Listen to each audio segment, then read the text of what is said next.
What's up, everyone? Welcome back to another review, and this time we're taking a look at Tenet, written and directed by Christopher Nolan. The plot of this movie is as follows: a former CIA agent known simply as the protagonist is recruited into a secret organization known as Tenet. He's tasked with the tracing of the origin of objects that are traveling backwards through time and their connection to an attack from the future to the present. And this attack is being conducted by a man known as Andre Sector, played by Kenneth Branagh. Okay, so with all that being said, let's try and go over this movie as quick as possible. Overall, I think Tenet is a movie that's going to fall into two categories.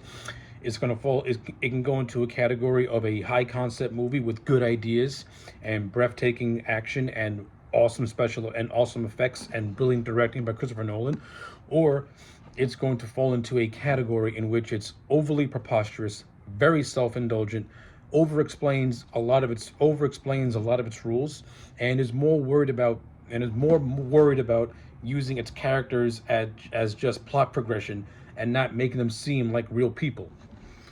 To me, Tenet is going to fall closer to the latter, in which it's an overindulgent movie that has really good ideas and really good concepts, but the problem is that it's more focused on explaining those ideas and concepts, and it doesn't really want to focus on telling a riveting story with characters that you can get behind and relate to. That to me is Tenet's biggest problem, is the storytelling. Not to mention the whole thing with the time traveling and entropy and things going in reverse and going in forward and events taking place in the present and the future.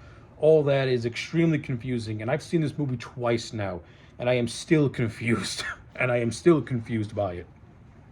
So I'm just going to say this. I'm going to get the positives out of the way. This movie's biggest strengths are its cast and Christopher Nolan in general. The cast of this movie is great. You have John David Washington playing this character known simply as the protagonist, who is a former CIA agent that gets roped into this secret organization. I think John David Washington in this movie is actually really good. I think him having a name called the protagonist and not having much of a character is not great.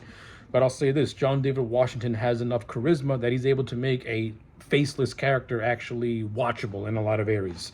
But John David Washington doesn't really, more or less, excels in the action sequences, in which I'll say this: Christopher Nolan knows how to direct action sequences. And he knows how to direct them very, very well. And with Tenet, you kind of get some of those James Bond-esque action sequences, and they're done really well. And I thought John David Washington held his own in these sequences. I ain't gonna bash him as an actor. I like John David Washington. He won me over with Black Klansman, and in this movie, it's no different. I would like to see John David Washington do more movies with Christopher Nolan, because I think he fits perfectly well into Nolan's roster of actors that he likes to use a lot in his movies. So yeah, in terms of a lead, I thought John David Washington was really good. In terms of the protagonist as a character, there's nothing really to him. He just goes from plot point to plot point. The protagonist in Tenet is like a video game character. He just goes from one place to another place in order to achieve goals. In place one, he achieves an artifact. In place two, he gets recruited into an organization. And then the rest of the movie, he's globe-trotting from one place to another place in order to stop this terrorist plan from happening. And it's also revealed that the object that he has in his possession is actually an algorithm that can play in hand in stopping in stopping global destruction. So yeah, the plot of this movie is just the the protagonist. Like I said, he's just there.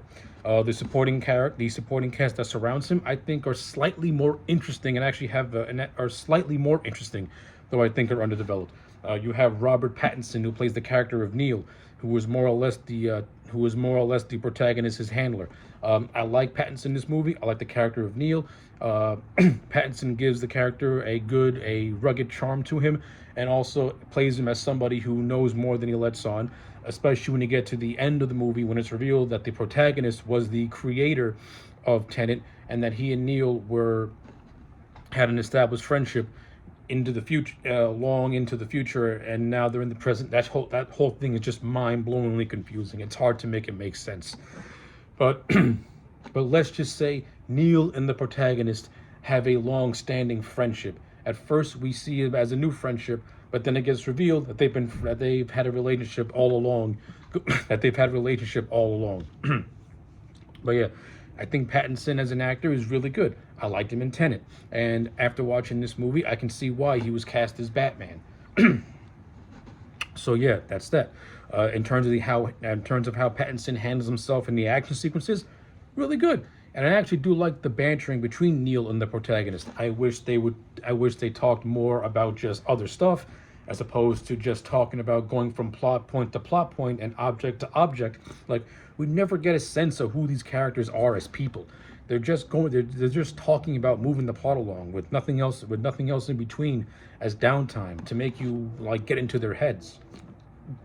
And like, I can't stress enough how that just makes this movie, it just makes this movie feel bloated and boring, because it's like there's nothing here to like make to put you in their place, so to speak.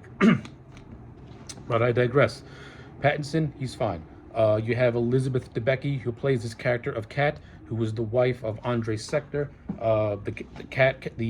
Catherine, she's trying to get out of the marriage she has with Sector by blackmailing him, and she does this by selling him a forged art painting. And this is what causes the protagonist and Neil to more or less have join a partnership with Catherine, as the three of them try to, bring down Sector and stop his plans for mass destruction. Catherine, she has a slightly interesting storyline. She's the estranged wife trying to break away from him, while all the while trying to raise her son. Okay, I mean, doesn't really nothing all that interesting, but at least she has a motivation to want to do something on a personal level, I guess. Elizabeth Debicki is a good actress. I liked her. I thought she was fine. But in terms of just her character, there's nothing really there above the surface level stuff. And then you have Kenneth Branagh as the villain. Branagh's a great actor, very Shakespearean, and he brings all that talent to the character of Andre Sector. If Sector was in the hands of a lesser actor, then this role would have just been generic. But at least Branagh gives the character some presence and some menace, and you can believe that Andre Sector is the villain you want to be brought down, even though his motivations are very cliche, just destruction of the world and stuff like that. But at least you have a charismatic actor that gives him some personality and gives him some menace, and makes him into a guy who you want to see get brought down. Like I said, his motivations aren't anything all that particularly great. It's revealed that he wants to destroy the world due to climate change, and he wants to, and hence he wants all his antagonists to stop that. It's really confusing. It doesn't make a whole lot of sense. And then you have other supporting actors. You have Michael Caine in a nice little cameo. I actually like the scene of Michael Caine and David Washington bouncing off one another. This is where the movie has some nice subtle comedy to it. So I enjoyed that. You also have a actress by the name of Dimple Capria, who is also a member of Tenet. Who is also a member of Tenet, having her own little side program. She's peppered throughout this movie here and there, and then she gets taken out at the end. You also have Aaron Taylor Johnson makes an appearance in this movie in the second half. You have a cameo by Fiona Dorff as a character called Reeler, who was a part of the Tenet team. These are all fine. Their characters are very unmemorable, but they're fine, and they play their role for what they have to play in this movie. In terms of the visual aesthetics, Christopher Nolan knows how to direct a visually, aesthetically pleasing movie, and Tenet is no different. From a production standpoint, this movie looks absolutely fantastic. The cinematography is on point, beautiful. The action sequences are all well done, practical with minimal CGI. No complaints about that. My biggest gripe is that a lot of these action sequences go on way too long, and I think it's because Nolan is more focused on over explaining his plot, and he's not really focused on the characters and giving them personalities, hence why these action sequences are overly long, and it makes the movie just feel bloated. Because if you take away the action sequences, there's really nothing to this movie in terms of any depth. It's all just surface level stuff to make it look pretty. At the end of the day, it's just an overblown action movie with a high concept yet very confusing plot line that involves time travel. And writing time travel in movies is always very convoluted, and it hardly ever makes sense. And to me, in Tenet, it hardly ever makes any lick of sense. But since Nolan's a talented enough director, he's still able to make these drawn out action sequences at least very entertaining. And like I said, they're done in the vein of James Bond. Now, I've never seen a lot of James Bond movies, but I've seen enough clips to get the sense of how those movies are done in terms of action. And I think Nolan did a decent job at adapting that James Bond style to this movie. A lot of the action sequences are actually very thrilling.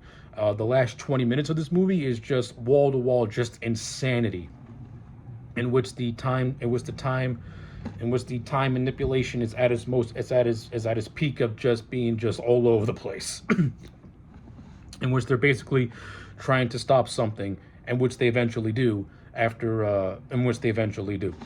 So yeah, that's basically all I got to say about Tenet. I don't think I'm qualified to talk about this movie. Like I said, I've seen it twice. I tried paying attention to it. There are moments of this movie where I'm just completely lost. This movie, like I said, this movie's biggest problem is that it chooses high concepts over characters. It chooses high concepts over fully fleshing out its plot and trying to make it make sense. And like I said, it just feels like a video game in which it's just one character going from plot A to plot B with nothing in between as downtime. It has a 2.5 hour runtime, and you feel all those 2.5 hours. Because if a movie is gonna be 2.5 hours, you gotta have something here to warrant to make it go in a breeze. This movie's 2.5 hours, you feel it, and it does drag in a lot of areas.